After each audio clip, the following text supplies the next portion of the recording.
here or what? There we go. Man, dude, I don't know what's going on this morning. I don't know if Google's choking, my internet's choking, or if there's solar radiation filtering in from a sun spot. But hey, we're live, episode 21. I'm Jason. Hey, everybody.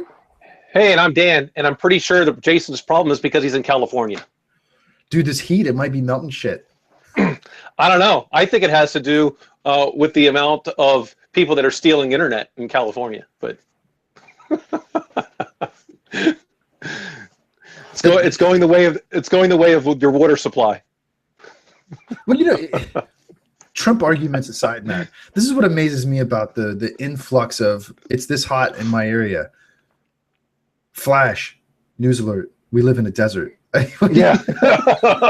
I mean, I don't know how anybody gets fooled into thinking that, let's say south of Santa Barbara, so pretty much all of Southern California, right? Santa Barbara is kind of the cutoff when you start going north into what's called Central Coast, which is much more temperate, right? Right. But below that, I don't know how people get fooled into thinking that we're in anything but a desert. I mean, the palm trees are, I mean, not only do they look alien, I mean, you've been here. To me, they've always looked alien. They're not native. I mean, no, it's not tropical. No, it's a desert, man. It's a scrubland. Yeah.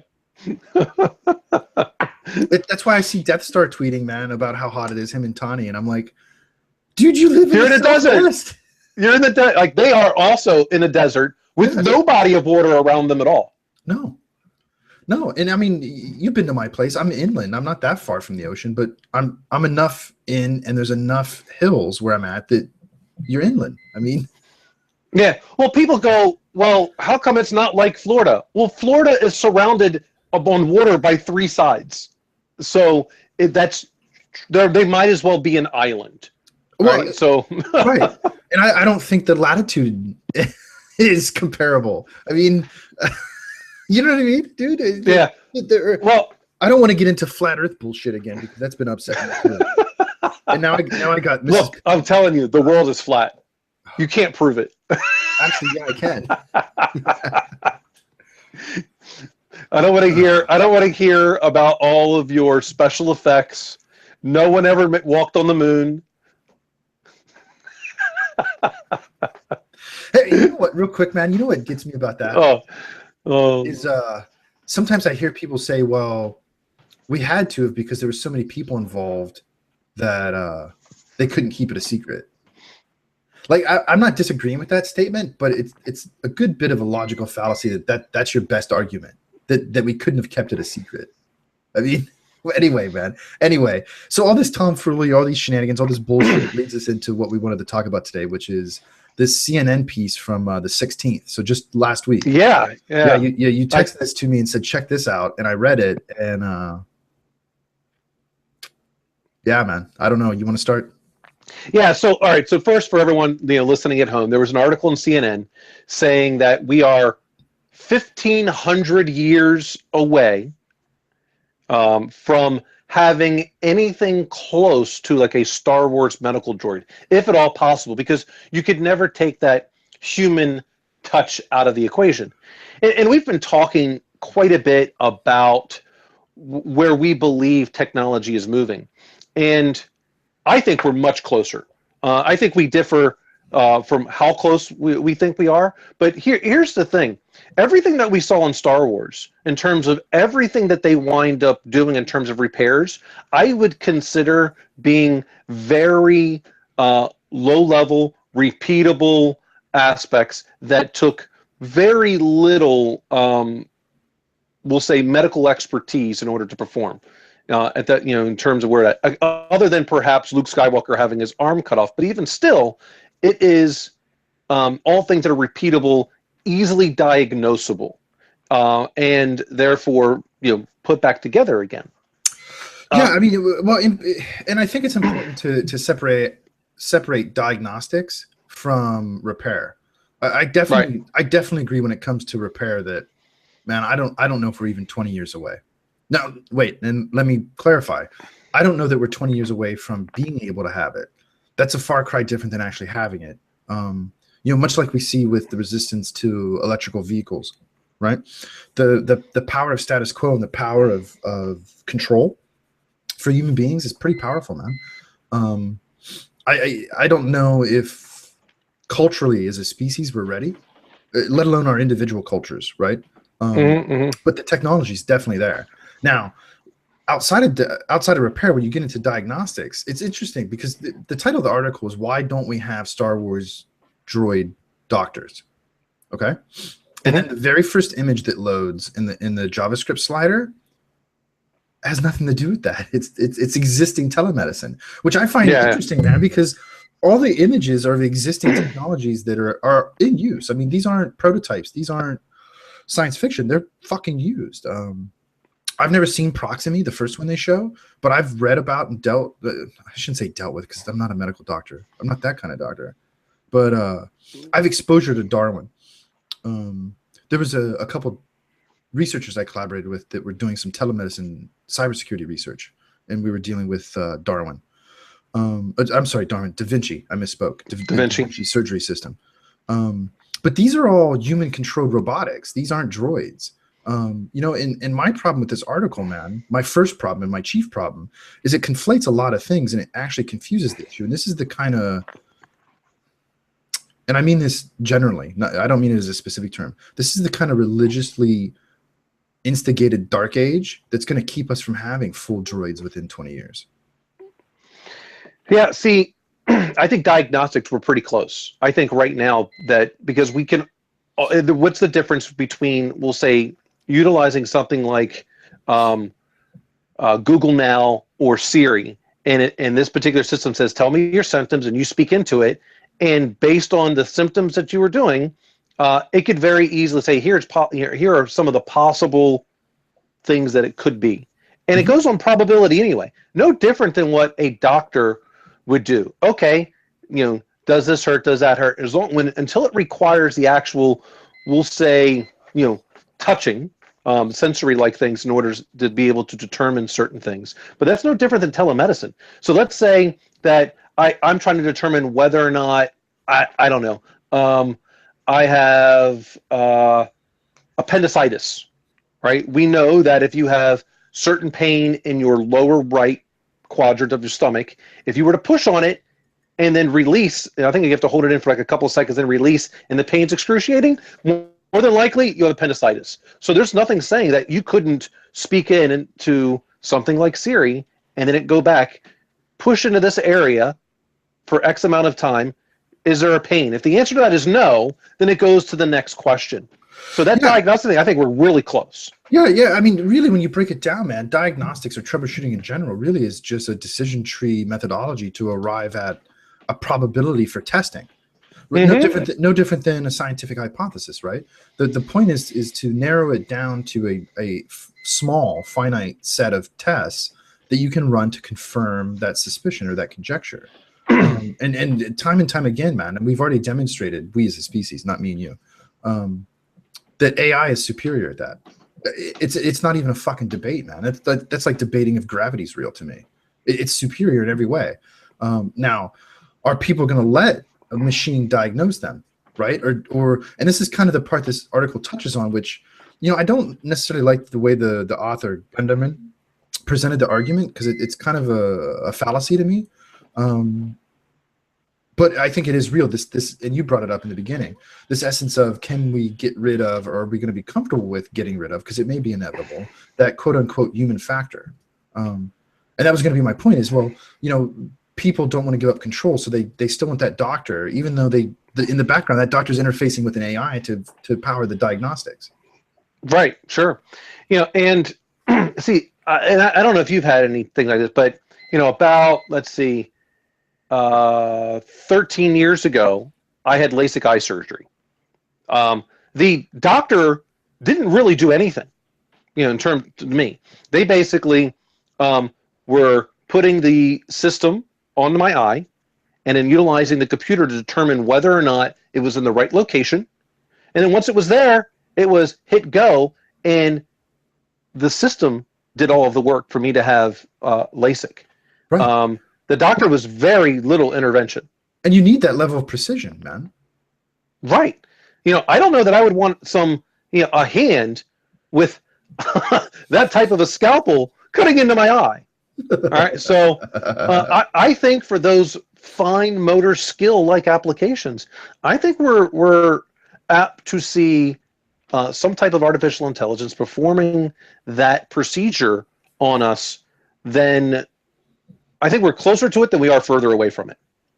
Yeah, I would agree, man. And I mean, I don't know if this is a surprise to anybody, but I would prefer a machine than a human. I mean, I don't need to go have a beer with you. I mean, what do I really want to have to talk about? I don't feel good. Here's my symptoms, man. Right. What matters to me is precision and speed. Like, here's an example, right? I've been going back and forth to Ohio to help my parents. And I got to go back this week, maybe for the final time. I shouldn't say it that way. For the last time, because my dad's finally getting the treatment he needs, purportedly, right? Dude, he's been waiting months. Like, because this doctor's on vacation, and I'm not begrudging the doctors, right? It's not their fault. They're humans too.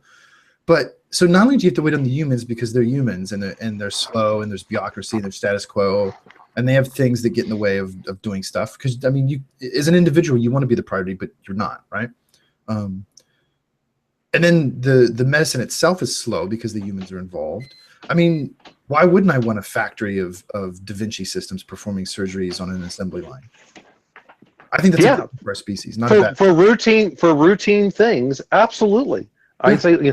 But and I'm going to transition this slightly because there's a debate also on Twitter about whether or not artificial intelligence can predict things about hacking and terrorist cells as well. And I believe the answer to that, again, I think we're closer to it than we are further away. It's no different. It's intelligence. And intelligence is all made up on the possibilities that Exhibit A is likely to occur based on all of the statistics. That's right. Well, and so to be clear, right, we're talking about AI. We're not talking about a sentient machine. We don't need sentience for this. What we need is a system that can adapt and learn. And that technology already exists, man. Yeah. Between things like Watson and what it's involved into from IBM, the system member that played Jeopardy, and AlphaGo, the system that beat that dude. I mean, beat him. I mean, it wasn't like it wasn't like Deep Blue with Chess and Kasparov, right? I mean, and that wasn't. Remember, that was well within our lifetime, in our adult lifetime too, right? We know how to approach those types of problems using technology.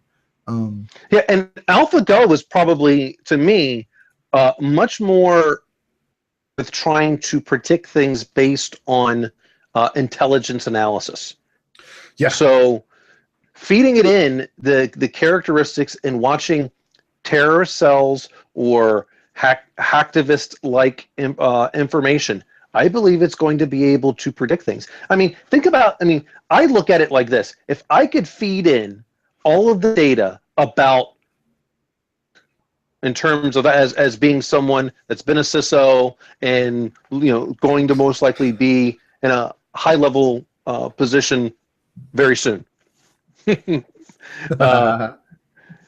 I would love to be able to put in all of my network configurations, all of my endpoint images, and go, tell me where my weakest point is. Yeah. And be able to do that at any time and say, where am I most likely? I could feed it in a ton of different stuff from threat intel, latest hacking activities that have occurred, and say, where am I weak? Right. I would love that. Right. Well, and this is the bizarre thing, man, is we as a species, right, we look at that and I've said this before in the podcast, and you and I have talked about it a lot offline, the pending job problem. Because right now we have humans that do that. A, they're fallible because they're humans, and B, just like the medical issue, they get tired. They're not always terribly accurate for a variety of reasons, whatever, right? And this is, I think, where you see the breakdown between managers and leaders, right? I think leaders, although they may not be comfortable with it, realize the power of it and will want to use it, just like you're talking about. People that are managers, not leaders, don't want it because they don't want to be exposed as frauds, or lacking somehow, right? It's a failure of character on their part to not want something stronger than they are. You know, Mrs. Pittman and Marcia and I had this argument recently about sentient machines and, you know, not whether they're going to rise and kill us and all that stuff, but, you know, is it an extension of us? I mean, we're creating it. It's natural, right? It's an extension of our natural being in existence. So, you know, is that the next evolution of us? And you have to be comfortable with that, right? You have to be comfortable saying, well, look, man, we're too weak to survive the journey to the stars. We need something stronger, and let's create it. I think it's a little off topic, but, you know, I had a lot of problems with this article. I understand how it was written, and it's a decent piece of writing, rhetorical writing, but it's not journalism. I mean, it conflates a lot of things. It makes emotional appeals. I really don't give a shit, especially in a medical situation, about the human factor. I don't care. Bedside manner is a Ozzie and Harriet construct. I don't need bedside manner. I need a problem solved. That's my attitude towards it.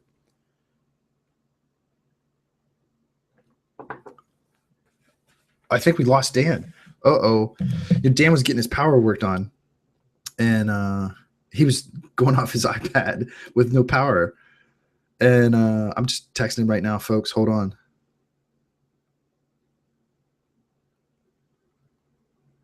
All right, we'll see if he comes back. But in the meantime, that's the problem I have with this piece is it doesn't really even make a point. You know, to say we're not going to have it, or if we do, it's going to be a very long time, ignores the exponential explosion of technological power that we I mean, clearly we yield right now. You know, look at how far, not even sentient machine arguments and AI in general. Look at just general technology. Look at the power of computing and how on that curve of progress, it's exponentially increasing. Part of what we have to think about, though, and if Dan comes back, we'll talk about this some more, is the impact to, oh yeah, Dan's joining us. Yay. I think part of what we have to consider, and this article doesn't touch on, unfortunately, is if we're going to have this, those things require massive amounts of information. And we're going to have to be comfortable with those things, these machines, whether they're just dumb droids or if they're sentient droids, having access to all that information. You back with us, Dan?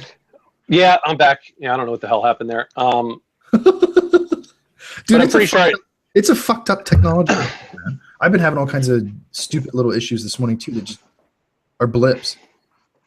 Yeah, I don't know what's going on, but I think that it really comes down to people just are not comfortable. I mean, think about how many people are not comfortable using a smartphone still.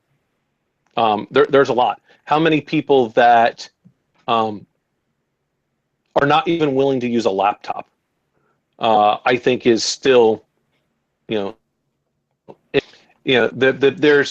is no reason today why just about everyone could not have a computer. I mean, those Google Chromebooks are pretty badass. It's got access to everything you need, and you can get them for $200. Right. Your access to technology, people worrying so much about who might be listening into your conversation. Dude, if you're that worried, there's so many things out there as well that can help you to block that type of information. And I think it's just, I think it comes back down to people are not comfortable with evolution. That's just really what it comes down to. Yeah, well, and part of it too, man, is the status quo. We've talked about this before. The status quo is immensely powerful, and it's very hard to change it with any speed. However, what if we look at human history? What can change status quo abruptly is some kind of massive event. Like right now, we're talking about medicine. I think it's the bystander issue, right? Kind of. Nobody really talks about it or really is interested in talking about it because it's good enough right now. I mean, it's one of those weird phenomena where I don't know how you see this, but I see lots of people complaining about, over time, I have to wait this long for a doctor's appointment. The system's broken, right? But what do you want to do about it? because I don't think any of this would exist if we had droids. And you and I both agree that we can have them quite quickly. I mean, whether it's 5 years, 10 years, 20 years, within our lifetime, which is brief, we can have it. Absolutely, we can. It comes just back down. I think the massive event that's going to wind up occurring is when Donald Trump winds up becoming president. There's going to be an event that's going to cause a lot of things to happen. I love the people that come out of the woodwork too and say, "Well, if Trump gets elected, I'm moving to another country." Fuck you. You are not. Shut up. You don't even have a passport. You fuck. Yeah, they don't understand how difficult it is to get employment in another country. Yeah, it's not easy. No. People want to complain about the U.S. system. The U.S. system is actually quite easy in terms of the paperwork is right there. As long as you can, read and write English, it's easy. And people say, "Oh, well, they shouldn't have to do that." Go take a look at Switzerland's requirements. Good luck. To even try to become a citizen in Switzerland, you've got to be able to speak both French and German, and have a bunch of cash in the bank. Right. Yeah, it's not easy, man. And actually, it's kind of, to me, it's a fucking retarded statement. Look, do I like Trump? Nope. Am I going to vote for him? Nope. I don't think I'd like him as a person either. It's just not the type of people that I like to hang out with. But I don't know the guy, right? But if the majority of the country votes for him and he does become president, he's the president of the United States. That's it, right? So if I don't like the way things are, why is the right choice to run away from it? Why isn't the right choice to add your voice to the situation and try to affect a change based on where you're at?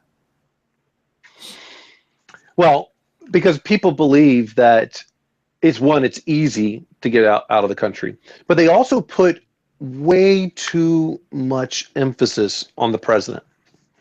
Yeah, well, especially in favor of, I mean, you and I tend to lean conservative libertarian. I mean, on local government. I mean, forget about federal Congress. What about your state? What about your local community?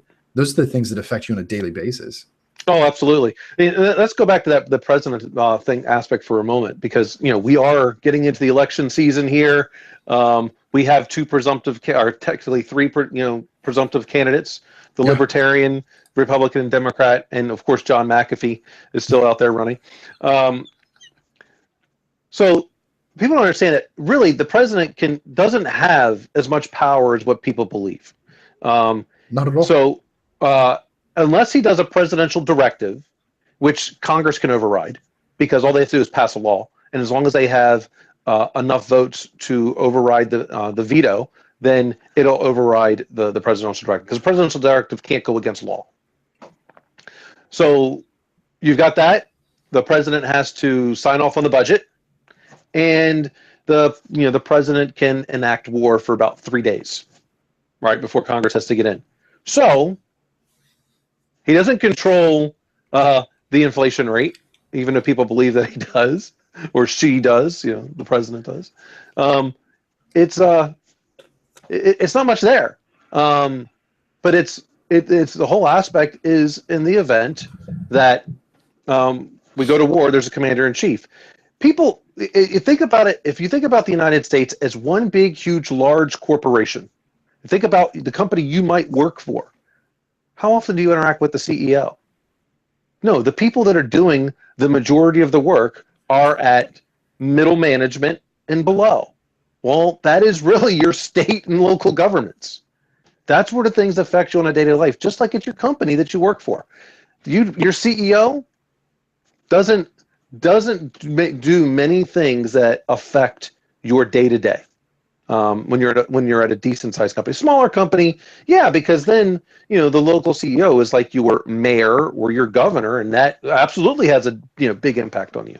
Right. So people should go back and looking at it like that and start paying a lot more attention, which is what the original concept of a republic of states was in the first place, was that the state was supposed to be affecting you more than the overall country. Yeah. So go back and start taking a look at that. Well, and what I find interesting, man, is these debates between candidates focus on essentially what are non-issues. Gay rights. Why the fuck are we even talking about it, man? People are people. People have rights. That's in the Constitution. It doesn't matter what you label yourself as. It's not an argument of whether it's a choice or not. It's just, why is it even the debate? It's not even a point of discussion. What the fuck is wrong with you people? Or abortion.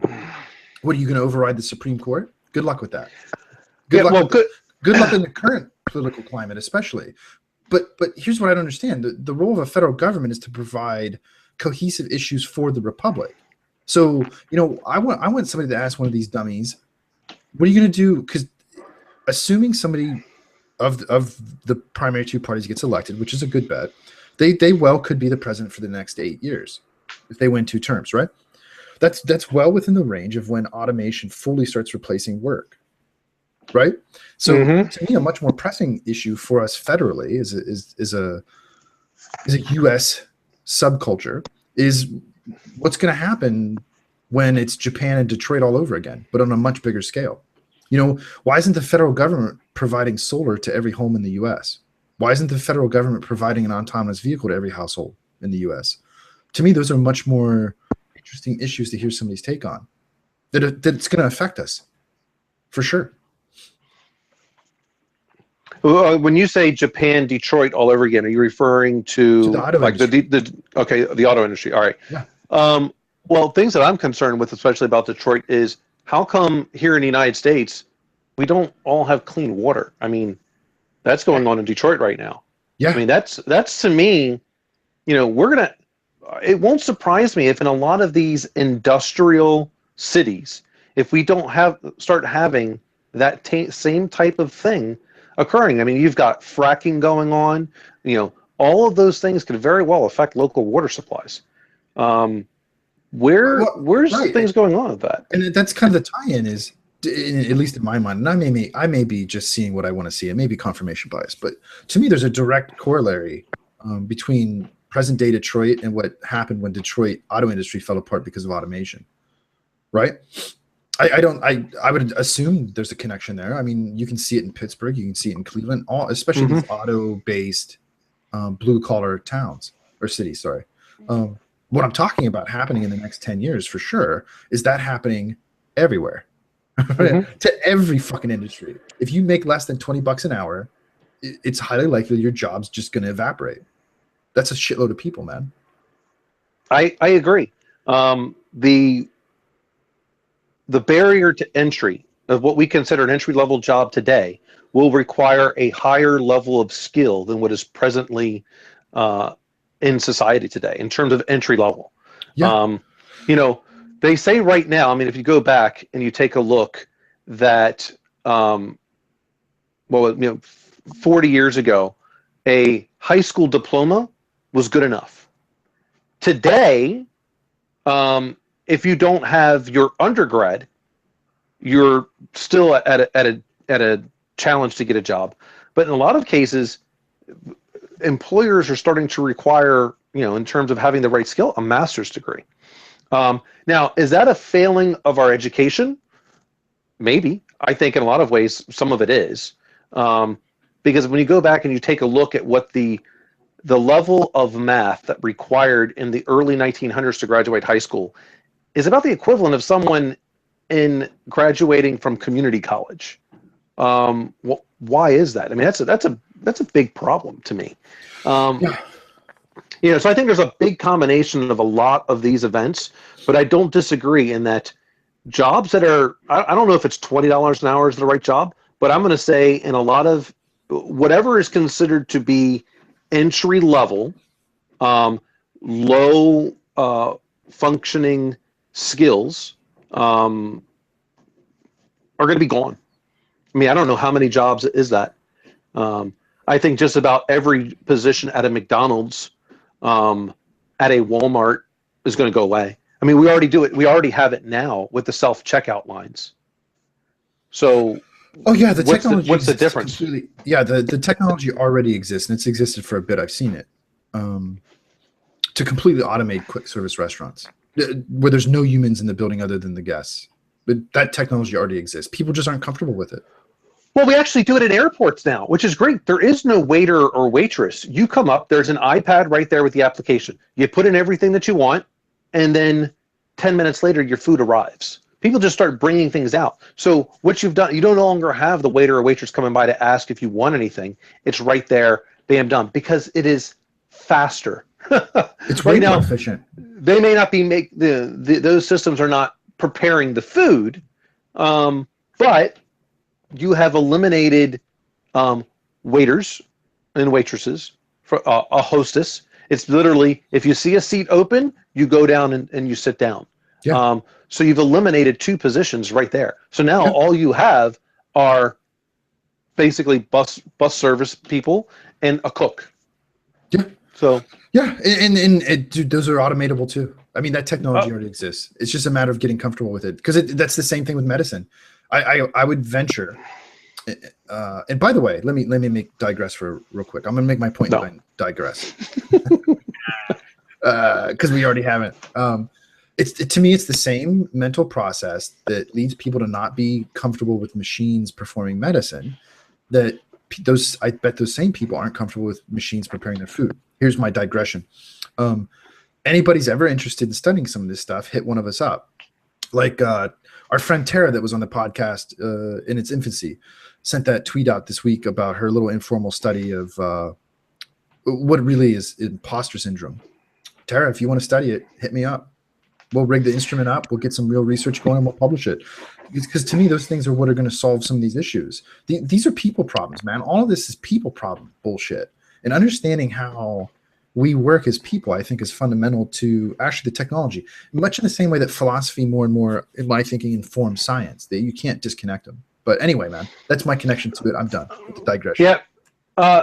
So going back, I actually think people, if they thought about the food preparation being performed from an automation standpoint, it is actually much healthier. And I'll go in the reason why. Cross-contamination, food-based bacteria, things of that nature would be, I think, highly diminished, because now it's literally prepare the food. How easy is it to sanitize stainless steel or whatever type of surgical steel that they are using? They literally, because they can handle a degree of temperature, all chemicals, things like that, that we don't have, that we can't as humans. You don't have to worry about hair falling out into food anymore. It's gone. This is completely gone. And now all of a sudden, because we tend to get sick most of the time from the food that we eat. Right, and to that point, more specifically, a lot of it's related to people not washing their hands. Mm-hmm. Plain and simple. Right. All that goes away. Our ability to maintain a healthy lifestyle while traveling, eating out, all those things are now significantly increased, in my opinion, at least. Yeah, we did have to figure out what to do with Jorge that just lost his $10 an hour line cook job. Don't know what to tell you about that. I don't know what the answer is yet either, man. But we've already got in Japan, in terms of their version of TSA, they've already started utilizing robots to do that. We saw an article on that, earlier. Yeah, I think it's coming, and I think it's going to be for the betterment of society, not for the detriment. People have to get over their own egos. Yeah. Well, and what's interesting to me that this article represents about the droids is you see automation, and this is the part of the point I brought up about 80s Detroit. That's blue collar menial work. I'm not shitting on those people, right? But it is. It's not information age white collar work, and it got automated, right? That's where the selective business pressure was. What's interesting to me is that same type of thinking, business thinking of automation to stabilize and stuff like that. Now it is infiltrating the white collar professions. Step up your game, son. Yeah, I mean, evolve. Start thinking of the next thing. I believe that there is always going to be room to evolve. I know right now the other part of this in terms of automation, it might make it to where, we live longer. Right now, my dad's up there in age. He's got glaucoma. It's hard for him to see. What a beautiful thing would be if he had an automated car. He literally gets in, tells it where he needs to go, and it just goes. I don't have to worry about him getting into a car accident. None of that. I mean, I was recently in a Tesla. That thing is a beautiful machine. Right? How badass is that? For you to rear end someone driving a Tesla, you had to do it on purpose. Yeah. This is pure and simple. Yeah. And not only did you have to do it on purpose, but it's all going to be fucking logged too. I mean, I think it's a good thing. Yeah. So you could get rear-ended, but you're not going to rear-end someone else. It tells you you're too close to the other person. I mean, they have done just about everything you could possibly think of in order to make sure that you're safe in that vehicle. Yeah. I mean, I couldn't think of anything else for them to do. I mean, even when you're doing bumper to bumper traffic and it'll basically drive itself, it's still every a certain period of time. I think it's like 100 seconds. You got to put your hand on the steering wheel. Right. And it senses it. This is great. I mean, it's pretty badass. Well, and here's my argument, man. Same thing for medicine and food preparation and all that stuff. I don't know why. I really don't. I don't know why we're obsessed as a species with having to do that kind of stupid bullshit. We're not good at it. We suck at it, right? We're horrible at repetitive manual labor. We suck at it. So why not let a machine do it? It frees you up to do cool, interesting shit. What you have to face is that now your purpose has to be doing cool and interesting shit, which is hard. And that's actually what as a species we're really good at. We're really good at figuring out how to do what we don't think we're able to do. Whether it's build these machines, get to the other planets. I mean, everything we say as a species we can't do, we're good at finding out a way to do it. So why not let the machines do all the shit that gets in the way of doing that? That's my argument. Yeah. Well, I think we got pretty good on this topic. I want to, if you don't mind, I'd like to switch a couple of topics. Oh, please go ahead. So two big purchases happened this past week. Microsoft buying LinkedIn. People go, oh my gosh, what could Microsoft want with LinkedIn?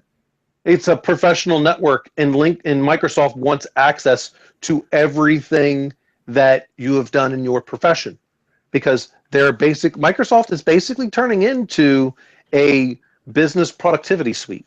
And I think if they're not careful, they're going to go the way of Novell in terms of that aspect, because they're getting beat quite handedly on a number of areas that are business focused. Outside of Microsoft Exchange and SharePoint, people are moving servers to different operating systems all the time. But it hasn't made me think of, like, I tweeted out in joking that right after they purchased it, that Microsoft has a new certification called the Microsoft Certified LinkedIn Expert. Yeah. Right? Because I think they will do something like that. They're going to have a social media certification before long on whether or not people can successfully mine for business data and social media. I think that they're going to. Go ahead. Go ahead. Doesn't CompTIA have a security social networking one right now? Somebody does. I don't know if they do or not. Somebody it wouldn't surprise me. The other day. It wouldn't surprise me if someone had like a Google hacking type thing for that. So I personally, I understand why Microsoft did it. It also puts them in a position to better compete with, Google and Google Plus. For that, it puts them in a better position to do those things. However, I think they overpaid, and it does have me thinking as to whether or not if I want to continue maintaining LinkedIn or not. Real quick, I checked. Yes, CompTIA does have it. It's the social media security certification. That's hilarious. So, why does it make you stop and think about using it? Wait, let me ask you a question. Do you still use Skype? No. Did you use it before Microsoft bought it? Only sporadically. I was never a big fan of Skype. It had nothing to do with Microsoft or buying that, because I use Google Hangouts, and Google's got a lot of stuff out there. I just don't know that for me, I don't use Google Plus either. I don't like mixing in my, we'll say, social networking with an organization like that. But for all I know, LinkedIn was selling that data anyway. You know, I mean, of course they are. I'm sure. But I mean, it's just a matter of how are they doing things like that. I just don't know that. Yeah, I don't know. I don't know that I'm interested in being a part of the Microsoft network. Right. Yeah. Well, I mean, I don't fundamentally use those types of tools because I don't like being interrupted. I don't like, I have Skype and I use it for appointments. No different than I use Adobe Connect for appointments or Slack or what the fuck ever. But I don't launch them at startup on any system. Any of them. Yeah, neither. Yep, right, exactly. I use them on demand as needed. I just don't like being interrupted, and I find them to be very disruptive to productivity. Yep. I mean, I have instant messaging, but I always keep myself offline for the most part. And I don't have it in the notification side. So I check it when I choose to check it. Exactly. If I want it to be up, it's up. So I don't know if you have any things of that, because otherwise I also want to talk about the Semantic acquisition. Yeah, I think that one's a little more interesting. I saw it and I was like, yeah, fuck it, man. I mean, I stopped using LinkedIn a long time ago. I don't think I deleted my profile. It's still sitting there, but I haven't updated it since I went to university full time for work. I just don't care. Well, I mean, yeah, I have it somewhere on a to-do list to go back and update it, but I'm like, it's so far down on the to-do list. There's always more important things to do. Well, and it's one of those things where when I stop and look at that to-do list and I think about doing that, A, I always think there's something more productive to do. And B, I start thinking, well, I look back when I've hired people, and one of the first things I do is kind of open source intelligence, right? And at some point, it's just having something there worse than not having anything at all. I don't know. So I just don't. I just don't care. Right. I get it. So Semantic, what's up? Semantic buys Blue Coat. Yeah. Right. So first, basically anytime Semantic and McAfee seem to buy anything that is a network-based appliance type thing, they almost destroy it. I think the only one that's been successful is McAfee's purchase of the IntraShield, the IPS product. That's been the only appliance-based thing that McAfee has done well with. But anything else they've purchased, firewalls, other types of appliances, they just don't know how to integrate it into their overall platform. And I think that's exactly it, man. They buy this stuff and they think, oh, we'll get it into our centralized management platform. Yeah, we'll integrate it with our other tools, and I don't think it's a question of individual skill. I think it's a question of vision of how they're going to perform that integration at a high level, and they just shit on it. And then what happens? It ends up breaking and not working right, and people bitch and complain, so they just tank it. That's my experience and my observation. And they've done it to some really good stuff. Really good stuff. Yeah, I mean, it's now I believe that the reason why, what Symantec really wanted, they could care less about the Blue Coat product line. I don't think that's the reason why they bought it. They bought it, in my opinion, because Blue Coat, maybe about 2 years ago, bought a really top-notch company in, I think it's called Norman Schenck. Basically, they were intelligence analysis and malware analysis. It's pretty badass. Blue Coat bought it, and Blue Coat bought it in order to get it into their proxy, in order to be able to help with those kind of things. So I don't think Symantec gives a shit about the Blue Coat proxy. They wanted the Norman product line into their stuff, because that is where Symantec, makes their money. They still make it off of antivirus. I mean, it's all snake oil. We know that. But what they need to do is, it was probably cheaper for them to buy that than to buy a Cylance or a CrowdStrike right now. Oh, yeah. I would have to imagine that Cylance and CrowdStrike, if they're even open to the discussion, demand a much higher yield. Yeah, because you got to remember, a year ago, CrowdStrike got $100 million with Google Ventures leading it, and then Cylance just got $100 million. I don't remember who led the other round of funding there, but $100 million, and so everyone, watching from wherever you're watching, software company, $100 million. The conservative estimate is the company is worth 10 times that round. So that's $10 billion valuation, right? Yeah. Yeah. So, you know, and as far as I know, they're kicking ass. Yeah, and both of them are. They both have. Are they still immature? Yeah, they are. But I mean, CrowdStrike just found the Russians in the DNC. Yeah, That's a huge thing for them to be able to find that. I mean, that was, big time. Cylance, from what I understand, is a big partner with Microsoft right now. They're literally scanning Microsoft code before Microsoft publishes things. Yeah, it's also pretty badass. And I think that was important for CrowdStrike too, especially a year ago, getting that huge round of funding, and now they come out with a really high profile result. But yeah, man, I mean, this shit works. That's not snake oil. Definitely not. Definitely not snake oil. I wish it would work on more platforms than just Microsoft, but for the most part, the fuck is that? I have no idea. Someone outside banging on something. I wonder how long before we're on a stream like this, man. Before one of us gets raided. Anything's possible. I told Marsha this weekend, we were talking about North Carolina some more, and I'm like, it's probably only a matter of time before either I become mayor or I'm burned at the stake. I don't know which one's more likely. I mean, you did just buy a big plantation. Oh shit, man. Next week you need to show off your bow tie that you've got for the place and your big white hat. You're gonna start looking like Colonel Sanders. You're gonna start looking like Colonel Sanders. I don't have the hat, but I have several linen outfits because it's cool, man, for the desert. And I certainly have an armada of bow ties.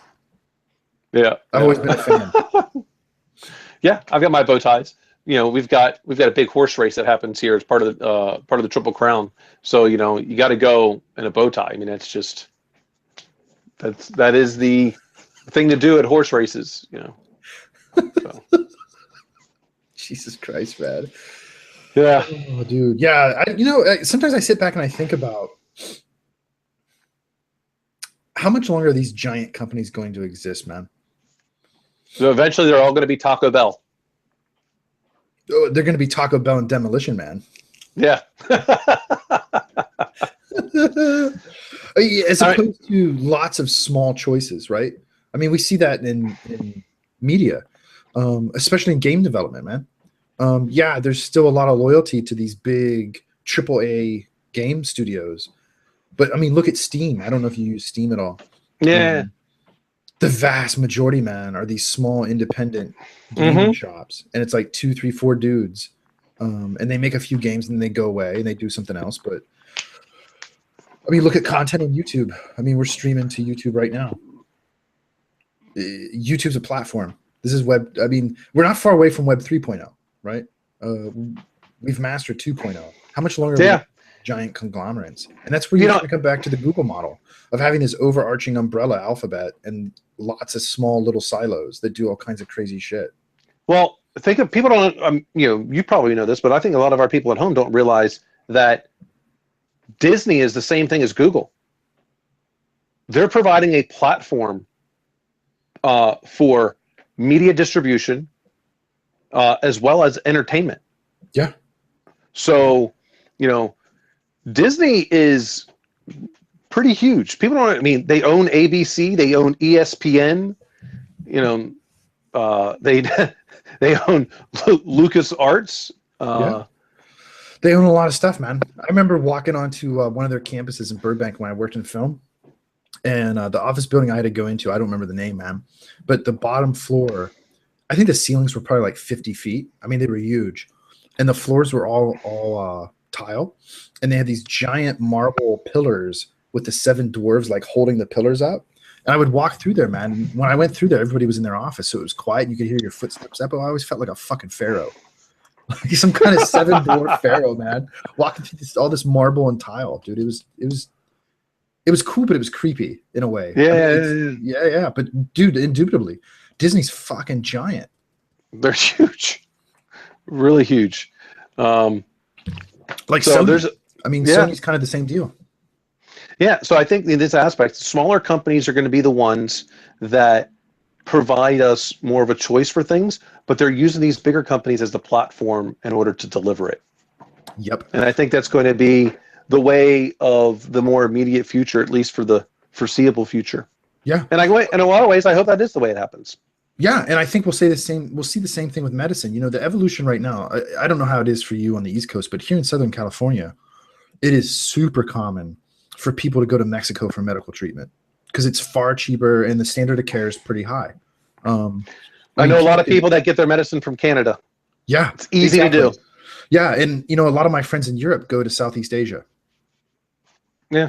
Same kind of thing. It's medical tourism where, you know, you can go there for a vacation because you're getting outpatient treatment and get your treatment done and still pay less than you would out of pocket with insurance within the US continentally. And I think if I had to guess, you know, kind of going back to where we started as we finish up here, I think that's where you'll see the innovation come out of Southeast Asia and South America.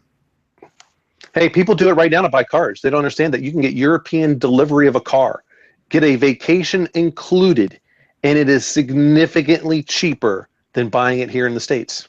Yeah. Significantly. Yeah. You know, you go and buy, if you're looking to buy, a car that retails MSRP 60 grand, dude, you're going to pay like 35. And that includes the round trip over there, plus a week of driving it around Europe, and it being shipped over here. And you're going to pay a roughly 35 grand. Oh, yeah. Yeah. It's just far cheaper and it's more enjoyable and it's actually more efficient. Mm-hmm. So I don't know, folks. That's my prediction. I think within 10 years, we have the technology to have full droid medical care. And I think the innovation is going to come out of South America and Southeast Asia. Yep. I can't say I disagree. I mean, Japan's fucked. Forget about them, man. They're too old. They have no young population to innovate from or with. Unfortunately, they fucked up with birth rates. Yeah. China may not be too far behind. Yeah. Yeah, they're only significant issues too, man. Yep. They see the massive amount of people that currently are there, but they're not going to have as many people in order to sustain that amount of infrastructure that's being put in place. Yeah. Well, and people forget how big geographically China is. I mean, that's a giant fucking country, man. It is. How diverse it is because of its geographic distribution. I can't even fathom. It is huge. Yeah, man. Yeah. Anyway, so I don't know, man. I'm going to reread that article again. I thought about emailing the guy to ask him some questions about how he reached certain points or if it was just pure sensationalism, because I think it was a lot of rhetoric and hyperbole. I don't know, just pure sensationalism. It actually made me laugh when I read it, and I was just like, seriously? 1,500 years away? Yeah, dude. How about 15? I'll take 15. 1,500? Come on, man. Come on. Charlatan. We'll definitely have people on other planets in 1,500 years, dude, let alone droids. Think about that. I mean, are you going to waste space on the capsule going to Mars to terraform for a medical team? No. The selective business pressure is to produce a machine that can do all of it by itself. That's the answer. Yep. And I'm perfectly good with that. They fucking Luddites, man. Yeah, I know. All right, man. I think that's episode 21 in the bag. That's it, man. I don't think I have any parting thoughts. I get irritated with these people. It upsets me that our species has to be this way. Yep. And I think here coming up soon, we'll have a guest talking about some malware that's out there right now. Oh, and nice, man. Yeah. So we just have to kind of let them know when and where. But I think perhaps after with maybe in the next 2 or 3 episodes, we're gonna have him on. It's pretty cool. So sweet. Yeah, I'm looking forward to it. So all right, everyone. I guess episode until 21 next in the bag. Later.